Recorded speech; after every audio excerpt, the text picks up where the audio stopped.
አብሮነት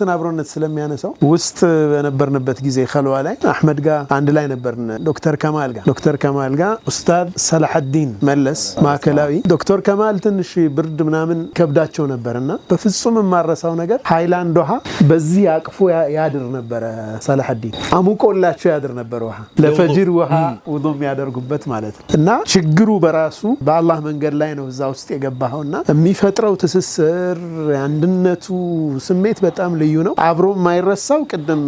መሐመድ አባተ ያለው የተራዊሑ ደግሞ በየክፍሎቹ ካሚል አንድ ክፍል ላይ ያሰግዳል ሌላ ቦታ ላይ ደግሞ ቄራ ይሰገዳል ኡስታዝ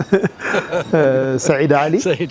እንደዚህና ድብልቅልቅ ነበር የሚለው በጣም ያምራል ረመዳን በጣም ያምራል ባንመኘው ወላሂ ወስተናልመኘው የሚገርመው ፖሊሶች ለማስቆም እኮ ይሞክሩ ነበር ይመጣሉ ዝምበሉ ይላሉ ምንድነው እነዚህ መስጊድ አደረጉት ይላሉ መጥተውና ግን የሚቆም ነገር የለም ይቀጥላል በጣም ደስ የሚያሰኝ ነበር